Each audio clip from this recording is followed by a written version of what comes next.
విజయకిరణ్ గారు, నిన్న జగన్మోహన్ రెడ్డి గారు సుదీర్ఘమైన ప్రెస్ మీట్ పెట్టారు.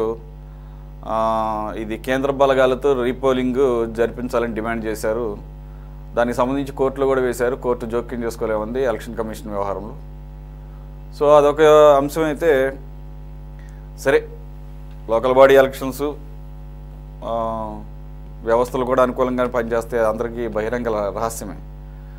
అది ఆయన హయాంలో కూడా ఆయన అంతకన్నా బాగానే ఎక్కువగానే ఉపయోగించుకున్నాడు, అది అందరికీ తెలిసిందే. కనీసం ఇప్పుడు ఎలక్షన్ అన్నా జరిగింది, లక్ష్మణ్ గారు చాలా డీటెయిల్డ్ అనాలిసిస్ ఇచ్చారు. దానిలో భాగంగా ఓకే రిగ్గింగో లేకపోతే నిజంగానే మొత్తం తమకు అనుకూలంగా మార్చుకున్నారు అనుకున్నా కానీ ఒక 20% అయితే లైన్లో ఉన్న వాళ్ళు ఉంటారు కదా, మరి వారి వరకైనా ఓటేసే అవకాశం అయితే దక్కింది. మరి అనేక మంది ఆ బూతుల్లో ఆ బాక్సుల్లో స్లిప్స్ కూడా వేశారట. 30 సంవత్సరాల తర్వాత ఓటు వేసే అవకాశం దక్కింది, దండం అని చెప్పేసి. సో ఎలక్షన్ అయితే జరిగింది, అట్లీస్ట్ కొంతమేర ఫెయిర్గాను అన్ఫెయిర్గాను, యునానిమస్ కాకుండా. మరి జగన్మోహన్ రెడ్డి గారు అయితే ఇంత దాష్టీకాన్ని ఎప్పుడు చూడలేదంటూ చంద్రబాబు నాయుడు గారి దగ్గర నుంచి స్టార్ట్ చేస్తే బీటెక్ రవిని, అలాగే ఆఖరి డిఐజీ కోయ ప్రవీణ్ గారిని కూడా వాడు వీడు అని ఒక చాలా పరుష పదజాలం వాడిన పరిస్థితి. సో మీరు చేసిన దాష్టీకం వలన వచ్చినటువంటి రియాక్షన్గా భావించాలా, లేదంటే కనుక ఆయనలో ఉన్న ఫ్రస్ట్రేషన్ అనుకోవాలా? అలాగే మీరెందుకు గతంలో టీడీపీ అధికారంలో ఉన్నప్పుడు కూడా గెలవనటువంటి పులివెందుల ఒంటిమిట్ట గెలిచారంటే, జగన్మోహన్ రెడ్డి గారు చెప్పినట్లుగా పూర్తి స్థాయిలో అక్కడ మోహరించి ఎవరికి అవకాశం ఇవ్వకుండా వైసీపీ వాళ్ళకి మీరే గుద్దుకున్నారని ఆ రకంగా భావించాలా? లేదంటే లోకేష్ గారు పూర్తి స్థాయిలో కాన్సన్ట్రేషన్ చేసి అలాగే అక్కడ ఉన్నటువంటి లోకల్ లీడర్స్తో ఒక న్యూ అండ్ ఇన్నోవేటివ్ స్ట్రాటజీతో వెళ్ళారని అనుకోవాలి? What you say? లేదంటే మీరు ఎవరు నంబర్ చెప్పినా కానీ ప్రజాస్వామ్యం గెలిచింది, ప్రజలే స్వచ్ఛందంగా వచ్చి ఓట్లు వేశారని అనుకోవాలా? సార్ గుడ్ ఈవినింగ్ అండి. మీకు ప్యానెల్లోని పెద్దలకి ప్రేక్షకులకి అందరికి కూడా గుడ్ ఈవినింగ్ అండి.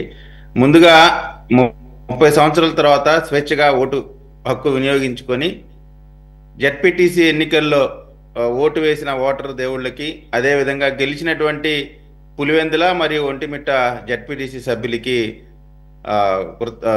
శుభాకాంక్షలు. అదేవిధంగా ఓటు వేసిన ఓటర్ దేవుళ్ళకి కృతజ్ఞతలు తెలియజేసుకుంటా ఉన్నాను.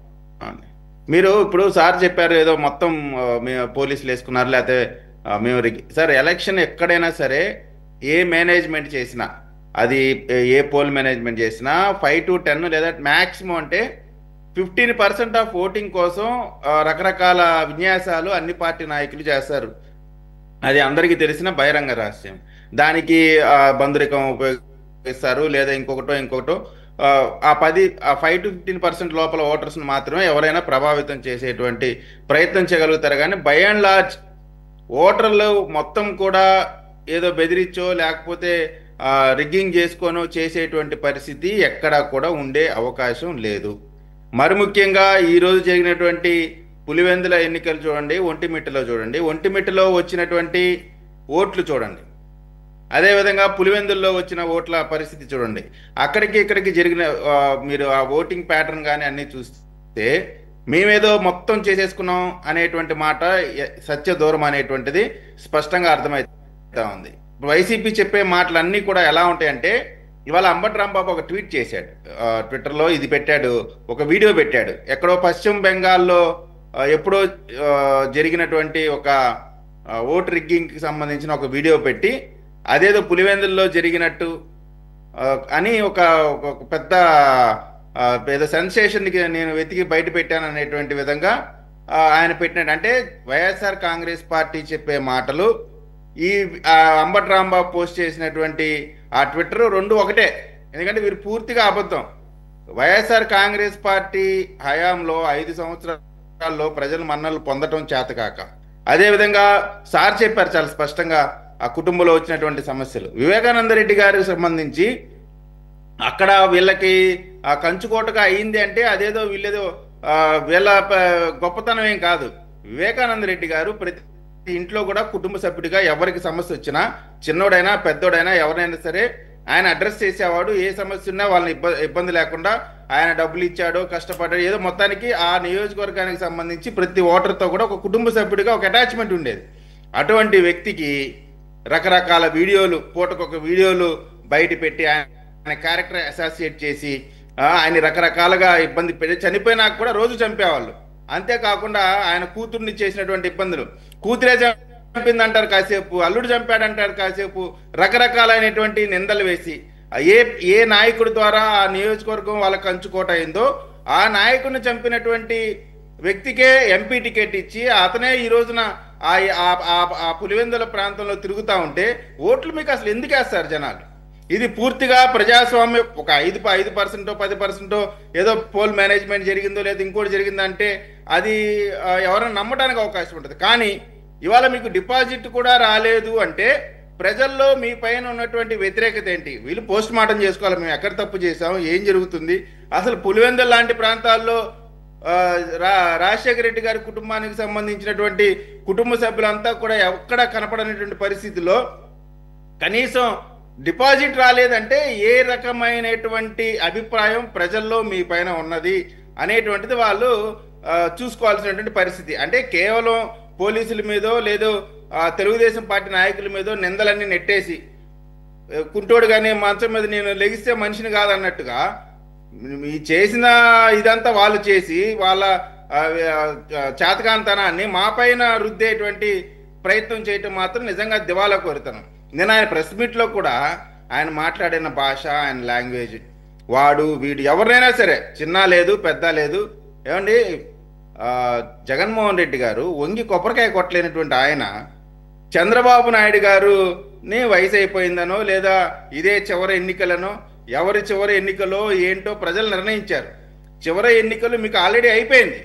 వైనాట్ 175 అన్నారు కదా, వైనాట్ 175 నుంచి కనీసం ప్రతిపక్ష పార్టీ కూడా రాలేదంటే ప్రజల నుంచి మీరు ఎంత దూరంగా జరిగిపోయారు అనేటువంటిది పోస్ట్ మార్టం చేసుకోవాలా, ఎక్కడ పొరపాట్లు జరుగుతుంది, ప్రజల మనను ఎలా పొందాలా అనేటువంటి ప్రయత్నం చేయకుండా కేవలం మాకు మళ్ళీ అధికారం వస్తుంది, మేము రప్ప కోస్తాం, అందరినీ చూస్తాం, సప్త సముద్రాల అవతలన్నా తీసుకొస్తాం అని ఓన్లీ బెదిరింపు ధోరణి. ప్రజలు తప్పు చేసినట్టు.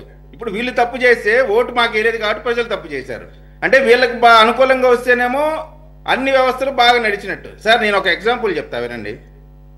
ఎవరిదో కాదు, నేనే స్థానిక సంస్థల ఎన్నికల్లో కార్పొరేటర్గా నేను పోటీ చేస్తే వైఎస్ఆర్ కాంగ్రెస్ పార్టీకి సంబంధించిన ఇన్ఛార్జ్ మినిస్టర్ రంగనాథరాజు అనేటువంటి అతను ఇక్కడ ఇన్ఛార్జ్ మినిస్టర్ ఉన్నారు గుంటూరు జిల్లాకి.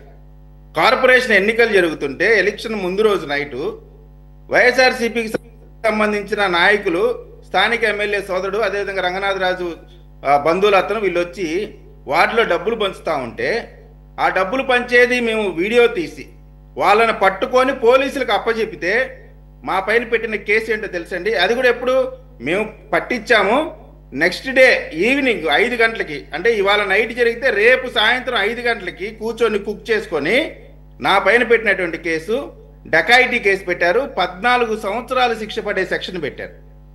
వాళ్ళు చేసినటువంటి ఎన్నికలు ఏ విధంగా ఉన్నాయి చెప్పండి. దానికి సమాధానం చెప్పే దమ్ము ధైర్యం ఉందండి? వీళ్ళు ప్రజాస్వామ్యం గురించి ఎన్నికల ప్రక్రియ గురించి మాట్లాడుతూ ఉన్నారు. 3 గంటల పాటు అప్పుడున్నటువంటి అమ్మిరెడ్డి ఎస్పీ మా వార్డులో కూర్చొని ఎలక్షన్ చేశాడు. తల్ల కింద తపస్సు చేశారు. వీళ్ళు ప్రజాస్వామ్యం గురించి, కేసుల గురించి, పోలీసుల గురించి మాట్లాడుతుంటే దెయ్యాలు కూడా చిన్నపోతాయండి. దెయ్యాలనే మాట కూడా చిన్నదే వాళ్ళు మాట్లాడే మాటలకి. జనరల్ గా దెయ్యాలు వేదాలు అంటారు. దెయ్యాలు వేదాలు కాదు, వీళ్ళు దెయ్యాల కంటే కూడా దారుణమైనటువంటి వ్యక్తులు. అంత దారుణమైనటువంటి పాపాలు చేసి ఈ రోజున ఏదో బెదిరిస్తా ఉంటారు. ఇప్పటికి కూడా ప్రజలకి ఎక్కడ పొరపాటు జరిగి, ఇప్పుడు ప్రభుత్వంగా మేము ఎక్కడైనా ఫెయిల్ అయితే ఇదిగో మీరు ఇది ఫెయిల్ అయ్యారు, మీరు ఇది తప్పు చేశారు, దీనిపైన మీరు సరి చేసుకోండి, లేదా మేము ఇది కాదు ఎప్పుడు చూడండి ఇట పెట్టుకోవటం, ఇట దక్కలేదా అని ఏం మాట్లాడండి. మా ముఖ్యమంత్రిగా పనిచేసిన వ్యక్తి, ఆయన చేసేటువంటి హావభావాలు, ఆయన చేసేటువంటి మాటలు, బీటెక్ రవిని వాడంటాడు వీడంటే అంటే అనటం ఎంతసేపు సార్? నోట్లోంచి మాటే కదా, ఎవరైనా అనొచ్చు. కానీ మన గౌరవం ఎక్కడికి పోతుంది? ఇప్పుడు అదే మాట మేమంటే తప్పు కదా, ఎవరినైనా అనకూడదు. ఏంటి అంటే చంద్రబాబు నాయుడు గారి మీద మాట్లాడతారు. లోకేష్ గారు, నేను చెప్తాను, నిజంగా చెప్తున్నానండి, లోకేష్ గారి నాయకత్వంలో పార్టీ అద్భుతంగా ముందుకెళ్తా ఉంది. విద్యా వ్యవస్థలో కానీ పార్టీకి సంబంధించిన కానీ ప్రజలు కానీ ఈ రోజున మాకు వచ్చినటువంటి ఈ రిజల్ట్ Yes, Karan garu. 1 సంవత్సరం పాటు మేము చేసినటువంటి సుపరిపాలనకి గిఫ్ట్ ఇది. రైట్ మీకు వచ్చినటువంటిది మీ దారుణాలకి దాష్టికాలకి వచ్చినటువంటి శిక్ష మీకు అది. రైట్